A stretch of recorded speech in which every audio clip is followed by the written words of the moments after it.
아브라함이 그 본토 친척 아비 집을 떠날 때 그가 받았던 하나님의 축복, 그 약속은 정말 대단한 것이었습니다.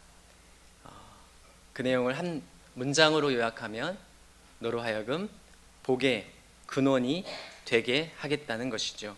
우리가 오늘 말씀 다 읽진 않았지만 그 내용은 창세기 12장 1절에 있습니다.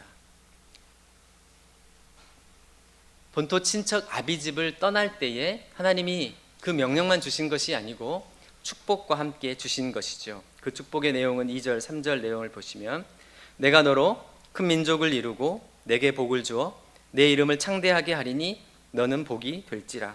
너를 축복하는 자에게는 내가 복을 내리고 너를 저주하는 자에게는 내가 저주하리니 땅의 모든 족속이 너로 말미암아 복을 얻을 것이라. 아멘. 정말 이토록 위대한 죄송합니다. 중간에 움직이면 안 되는군요. 네, 제가 이토록 위대한 축복의 말씀이 성경에 또 어디 있을까 생각이 들 정도로 정말 위대한 말씀이죠. 아브라함이 이 약속의 말씀을 들었을 때 그는 정말 가슴 벅찼을 것입니다. 그리고 본토 친척 아비 집을 떠나야 할 때 찾아오는 그 두려움은 사라지고 세상 권세를 다 진 것처럼 아마 느껴졌을 것입니다. 그리고 그는 용기를 내어 그의 여정을 시작합니다. 하나님께서 말씀하신 대로 그는 갈대아 우르를 떠나 약속의 땅 가나안에 들어갔습니다. 그러나 얼마 가지 못해 그의 현실은 전혀 다른 방향으로 흘러갑니다. 하나님의 그 약속과 축복이 당장 현금이 되는 것은 아닙니다.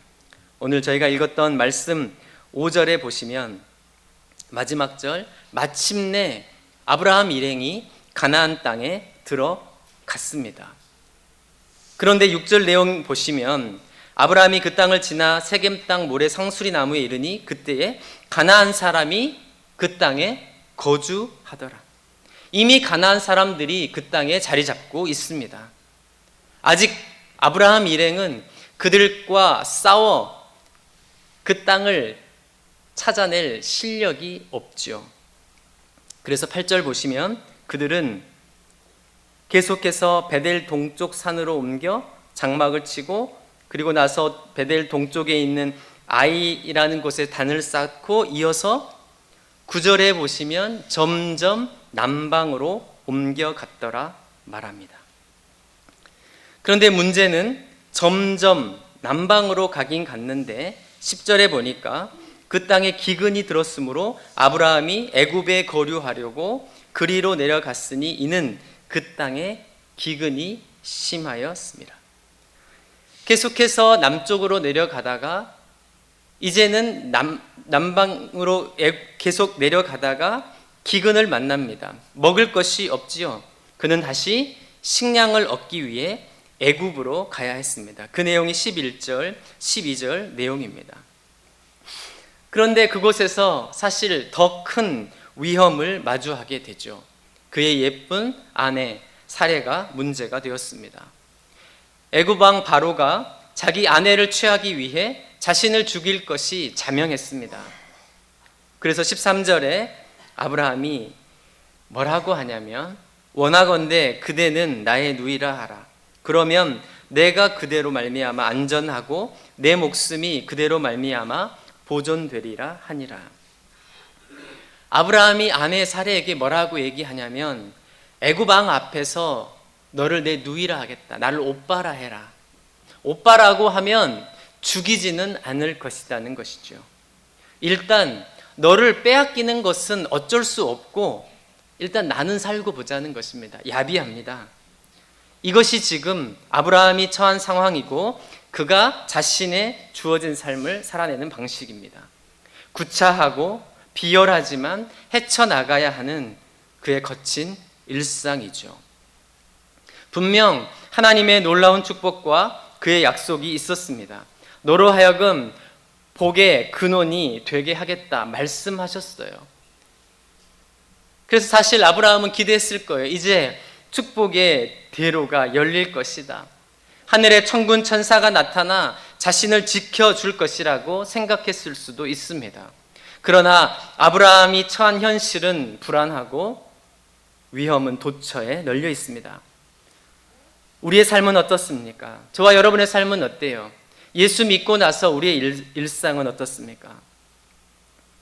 하나님의 축복은 거창하고 그의 약속은 화려한데 우리가 매일 살아가야 하는 우리의 일상은 불안하기 짝이 없습니다.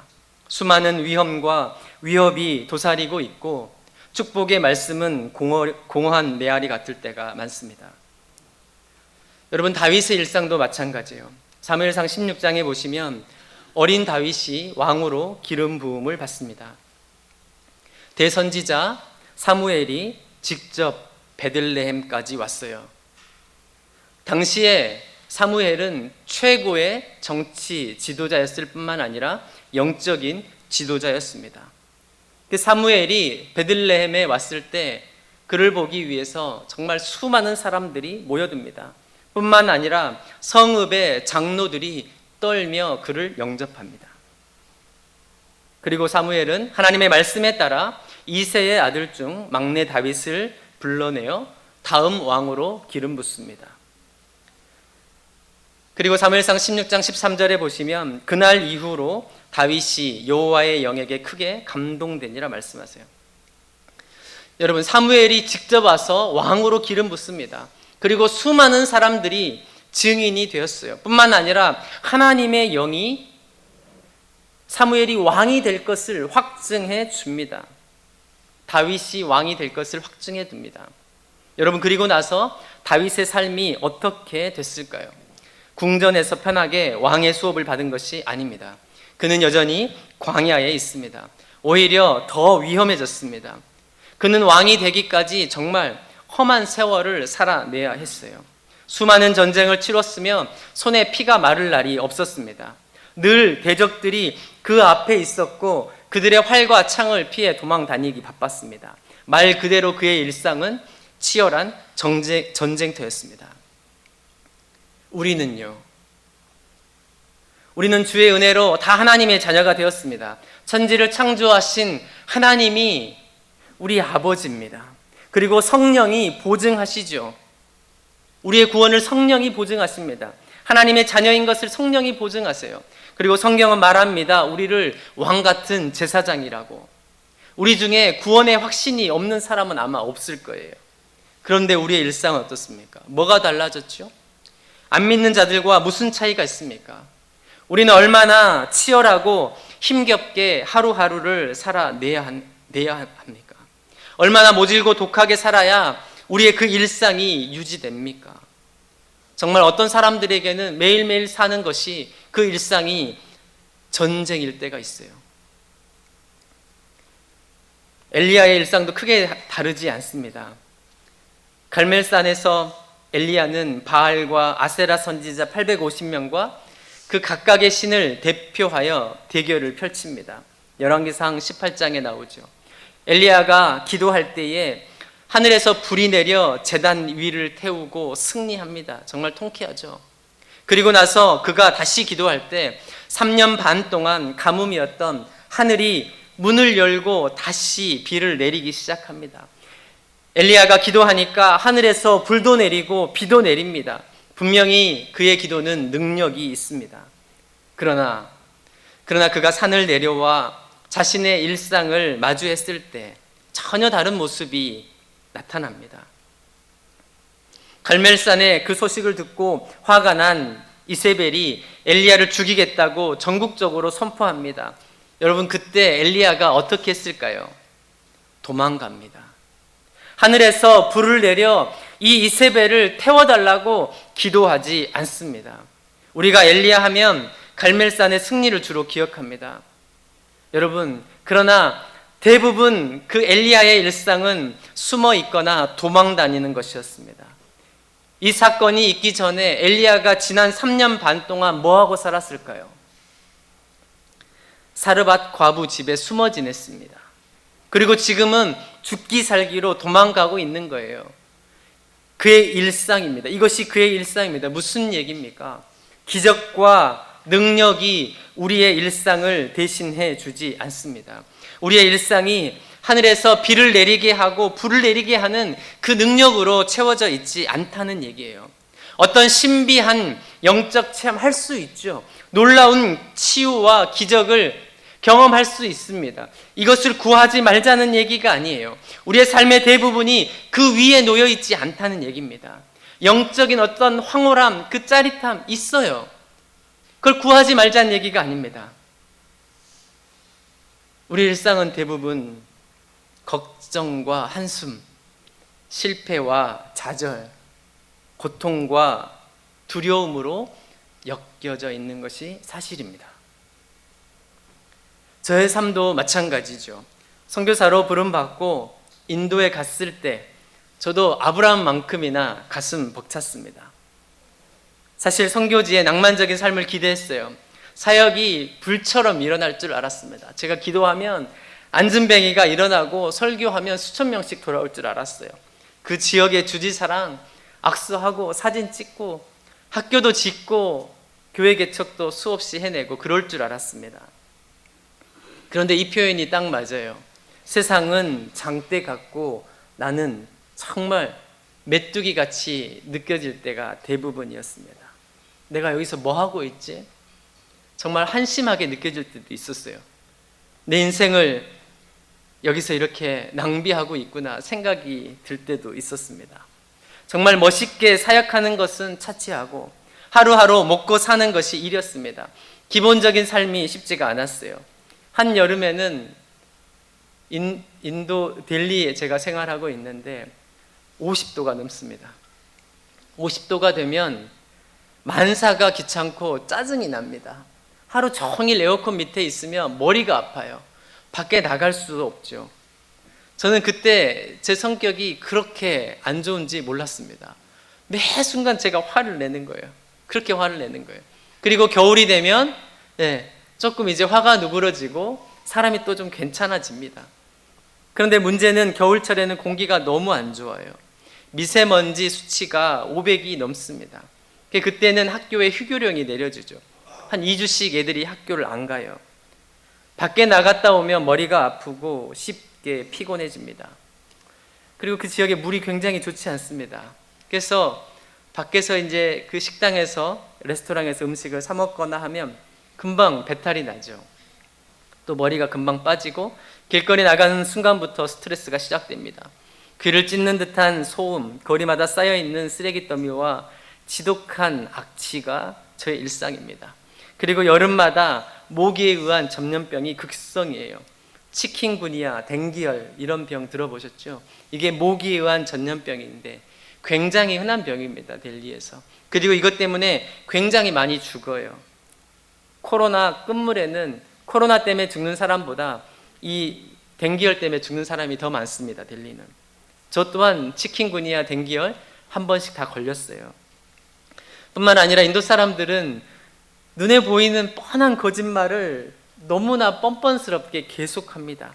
친구 사이에도, 교인들도, 심지어 동역자들도 마찬가지예요. 거짓말에 대한 죄책감이 없지요. 그래서 제가 보통은 대부분 적당히 속아주려고 노력합니다. 그렇지만 하루 이틀 속는 것도 굉장히 힘들거든요. 그래서 속으면 내가 바보지 생각하면서 속지 않기 위해 매일 그들을 의심하고 경계하면서 사는 일상은 굉장히 피곤합니다. 사실 11년째 제가 살고 있는데 아직도 다 적응이 안 돼요.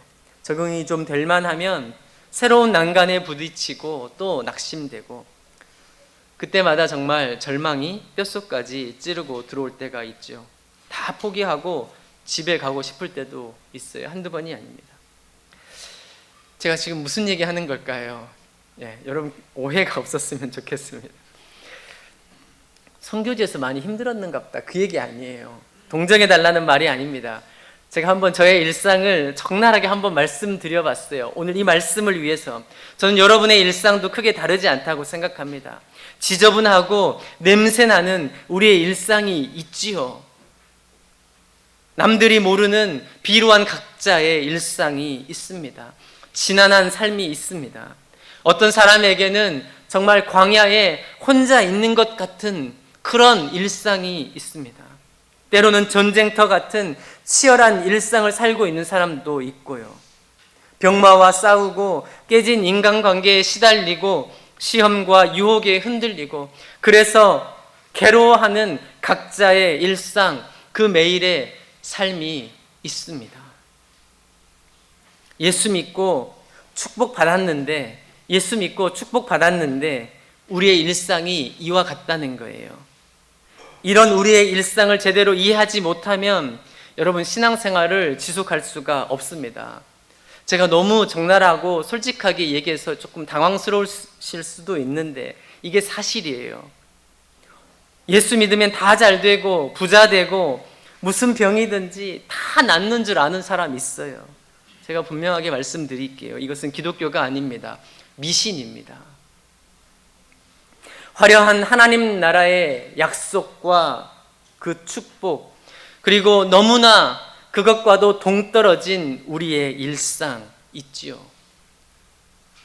우리는 이것을 어떻게 이해해야 될까요? 이 땅을 사는 천국 백성으로서 우리는 어떻게 살아가야 할까요? 오늘의 말씀의 핵심입니다. 마태복음 5장 3절 같이 한번 보시겠습니다.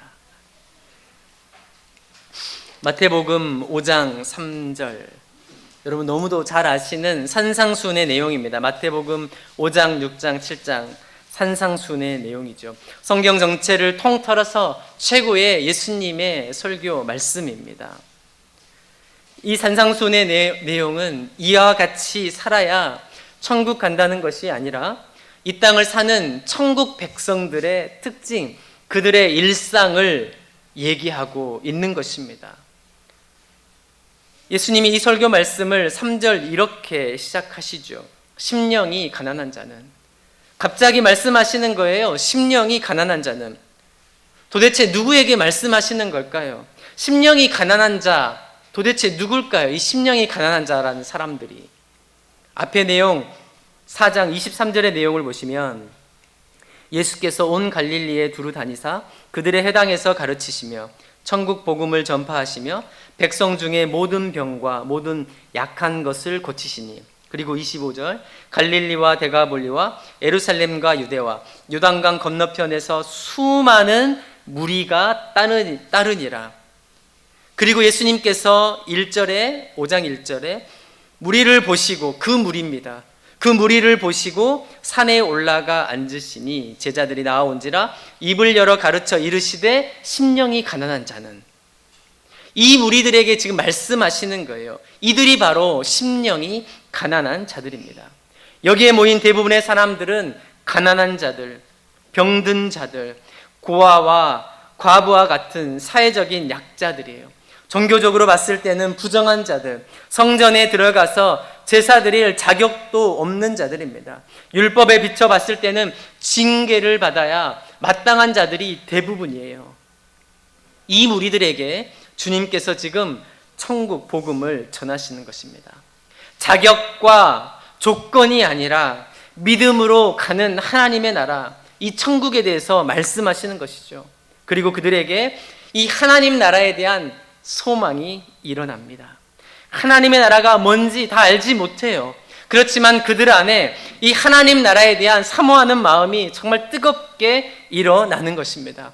이 엄청난 하나님의 나라가 지금 이 땅 가운데 시작됐고 너희들 가운데 자신들 가운데 임한다는 것이죠. 그러나 문제는 이 하나님의 나라에 비해 자신들의 모습이 너무나 초라하다는 것입니다.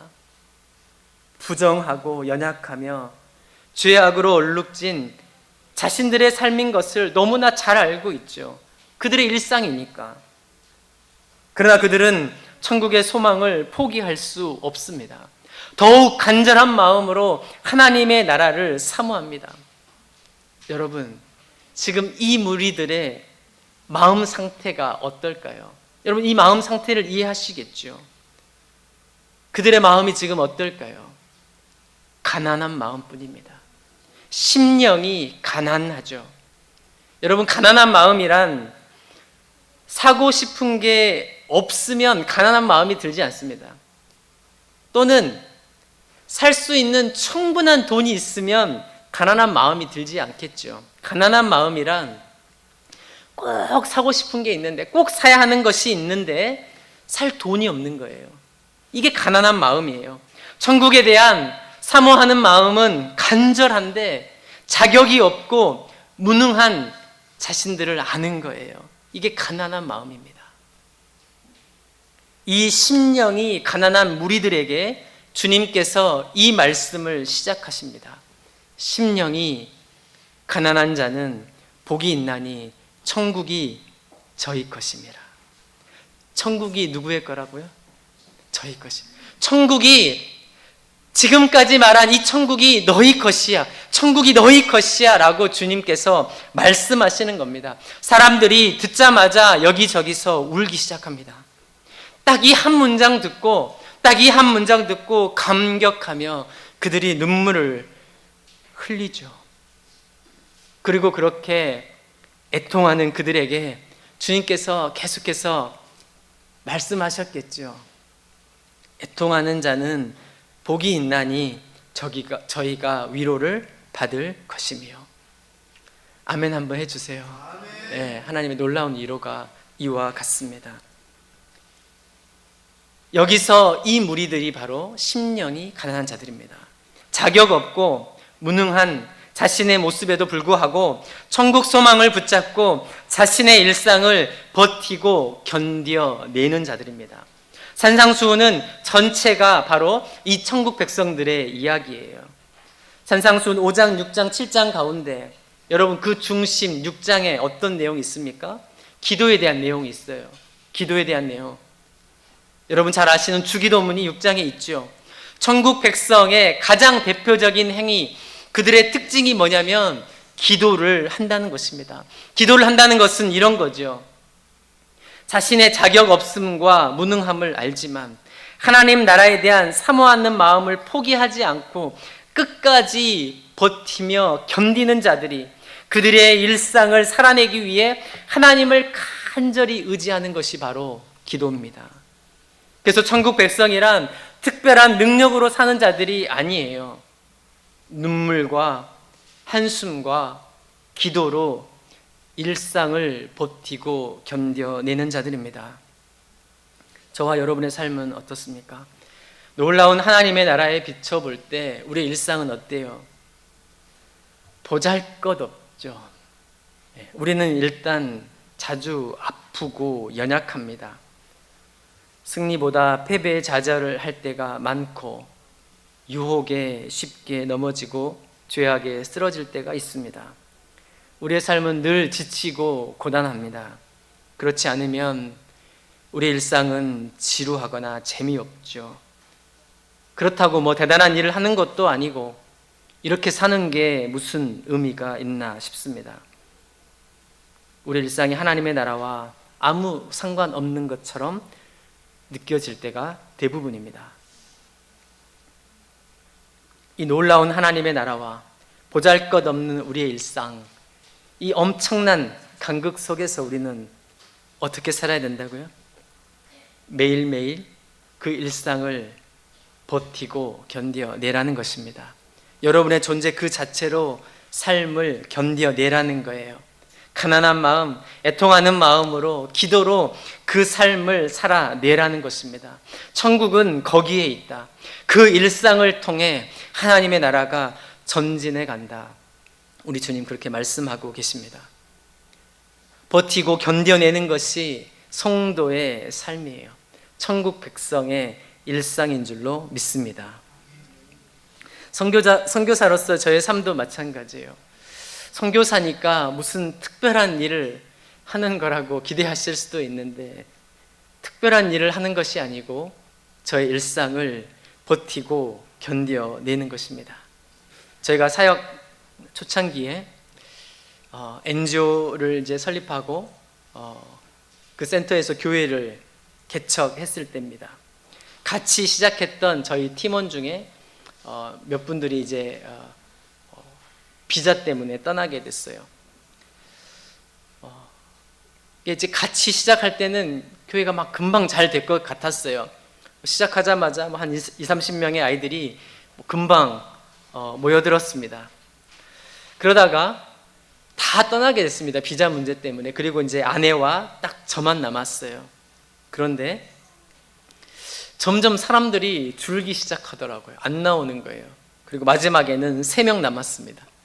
중간중간에는 애들 한 명 올 때도 있었어요. 그래도 말씀 열심히 가르쳤죠. 사실 좀 포기하고 싶은 마음도 있었어요. 그 월세 이제 제가 다 내고 있으니까 한 명 오면 차라리 집에서 가르치는 게 낫지 않나? 돈 아깝게 이거 문 닫을까? 이런 생각이 들기도 했습니다. 그때 이제 제가 저희 아내와 결정해야 됐어요. 이러다가 한 명도 안 오면 어떻게 하냐?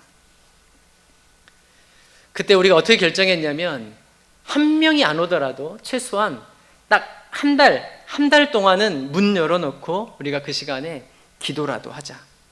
저희가 그렇게 딱 6개월을 버텼습니다. 그냥 그 시간을 버텼어요. 우리의 생각은 그냥 버티자예요. 잘하자가 아니에요. 뭐 특별한 것을, 대단한 것을 해보자는 것이 아니었습니다. 그 상황을 버티고 견디자는 거예요. 여러분, 그랬더니 믿음에 근력이 생기고 버텨집니다. 네. 한 명도 안 나올 때는 없었어요. 최소한 한 명은 나왔거든요. 그리고 그 한 명을 가르치는데 아무렇지도 않아요. 그 한 명에 앉혀놓고 가르치는데 너무나 기쁜 거예요. 네. 그래서 열심히 말씀 준비해서 가르쳤습니다. 그러다가 다시 저희가 비자를 받고 이제 6개월 지난 다음에 다시 비자를 받고 돌아가서 센터를 열고 또 교회를 시작했습니다. 그리고 마지막에 남았던 그 3명 아이들이 기다렸다는 듯이 돌아왔어요. 그리고 그들이 전도하기 시작합니다. 매주 새로운 아이들이 와요. 물론 지금도 새로운 아이들이 매주 오죠. 주일학교를 정말 운영할 수 없을 정도로 매주 새로운 아이들이 옵니다. 3명의 아이들이 전도해서 10명이 오더니 그 다음 주에는 12, 13명이 오는 것이 아니고 30명이 와요. 예. 30명이 온 다음에 그 다음에는 몇 명이 왔을까요? 60명이 와요. 그러니까 3명이 4명 되는 게 아니죠. 사역을 할 수 없을 만큼 하나님께서 보내주시는 거예요. 우리가 그동안 버티고 견뎌낸 결과 하나님께서 이와 같은 열매를 주셨다는 얘기가 아닙니다. 여러분, 열매는 몰라요. 우리가 천국 가야 아는 것이죠. 어떤 의미일까요, 이것은? 이것은 단지 지금 하나님께서 우리와 함께 하고 계신다는 뜻이에요. 하나님이 우리 사역 가운데 역사하고 계시는구나 하는 것을 보여주시는 거죠. 그것을 통해서 우리로 하여금 낙심하지 말고 계속해서 버티고 견뎌낼 수 있는 힘을 주신 겁니다. 이것이 하나님의 위로였어요. 지금도 똑같습니다. 선교지에서 우리가 하는 것이 뭐냐? 대단한 거 하는 거 아니죠. 대단한 프로그램, 신학교하고 큰 교육센터 하는 거 아닙니다. 한 영혼 붙잡고 씨름하는 것이죠. 그저 주어진 일상을 버티고 견뎌내는 것입니다. 그러면 하나님이 일하신다고 믿습니다. 우리 보고 무슨 대단한 싸움을 해서 승리하라는 것 아닙니다. 악의 세력을 무찌르고 귀신을 쫓아내라는 것 아니죠. 출애굽기 14장 14절에 보시면 여호와께서 너희를 위하여 싸우시리니 너희는 뭐요? 가만히 있을지어다. 시편 35장 1절에 보시면 여호와여 나와 다투는 자와 다투시고 나와 싸우는 자와 싸우소서. 우리가 싸우는 것이 아닙니다. 우리는 일상을 그저 버티고 견뎌내는 거예요. 그러면 하나님이 우리를 대신하여 싸우실 줄로 믿습니다.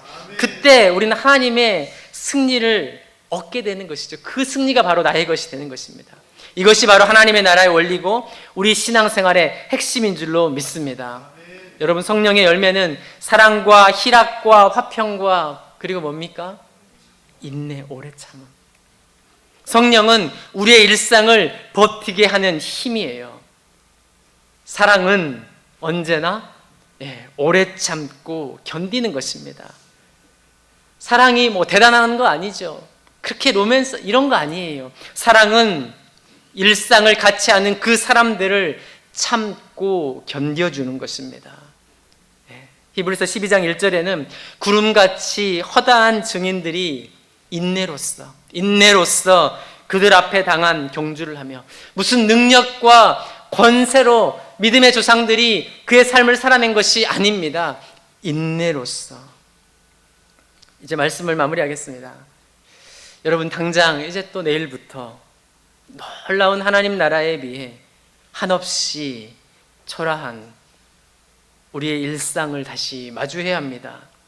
찬양의 열기와 말씀의 감동은 사라지고 비루한 일상이 다시 시작되죠. 정말 이게 뭔가 싶고 아무 의미 없어 보이는 그 일상이 기다리고 있을 것입니다. 어떻게 살아야 된다고요? 여러분의 그 일상을 버티고 견뎌내시기를 축복합니다. 네. 대신 여러분, 영적인 품위를 잃어버리면 안 돼요. 네. 인상 쓰면 안 됩니다. 웃으면서 여유 있게 버티고 견뎌내시기를 바랍니다. 왜냐하면 우리가 그 결과를 아니까.